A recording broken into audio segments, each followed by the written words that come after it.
First step sa roof repainting, ang una pong gagawin, kailangan po i-brush niyo muna siya using steel brush.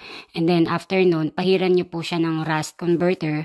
And then patuyuin niyo po siya within a day. So after niyang matuyo, kinabukasan, pwede niyo na po siya ulit gamitan ng steel brush.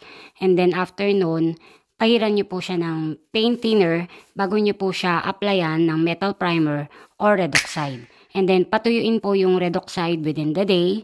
So, after po ng metal primer, saka lang po siya itatop coat ng preferred niyo po na kulay. So, advice ko lang, yung mga brighter na kulay na mga roof guard or roof na paints ay mas mahal compared sa mga lighter color. So, yung green, yung dark blue, mas mahal siya compared sa mga red, white, brown, and gray. At ito naman yung mga materials na kakailangan ninyo kapag magre-repaint po kayo ng inyong bubong. Syempre, kailangan natin ng paintbrush, size 3 or size 4, yung medyo malapad. And then, yung mga baby roller, meron pong size 6 at meron pong size 4. Pwede naman, basta cotton. And then, kailangan natin ng basahan na bilog, kailangan natin ng rust converter, metal primer or redoxide, and then, yung pintura para sa bubong, yung roof guard or roof shield, kung ano man yung brand po na mapili nyo. At syempre, kailangan po natin ng tech screw. So, dalawang klase yung tech screw. Meron pong pang steel na ginagamit sa mga trusses na bakal. At meron naman pong wood kung ang trusses nyo ay kahoy. At yung iba naman, ang ginamit naman is yung roofing nail. So, usually, yung mga nagpipintura sa bubong, ginagawa nila to bago sumikat yung araw para hindi masyadong mainit. And then, magpapahinga sila sa tanghalian. Mga 10 a.m. or 11 a.m. and then babalik sila sa work mga 2 or 3 p.m. until hanggang lumubog yung araw. Basta hanggat merong liwanag dahil hindi kakayanin yung init ng araw at yung init ng bubong kapag nagpipintura po. So, ang mga pintura para sa bubong, wala pong available na maliit na size.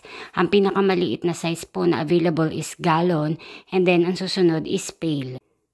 So, sa mga materials, kailangan din po natin ng Volcasil, yung sealant, para matapalan yung mga may konting butas at yung mga pinag-screwhan or pinag-screwhan or yung pinagpakuan. So, kailangan siyang mapalibutan ng sealant or ng Volcasil. Any brand, pwede namang Elastosil, pwede ding Fedsil. Basta sealant para sa bubong.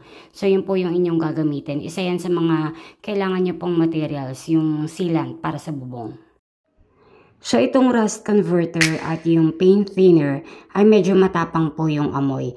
And also yung redoxide metal primer, matapang din yung amoy niya. Hinahaluan po siya ng paint thinner para hindi po masyadong malapot kapag pinahid niyo po sa inyong bubong. Pero yung mga pintura na para sa bubong ay water-based. Yung mga roof guard, yung mga roof shield. So, tubig lang yung pinangahalo sa kanya para medyo lumabnaw siya kapag pinahid niyo po siya sa inyong bubong. So, yan na. Nakita mo na sa imagine mo, step by step, para sumakses ka. Char!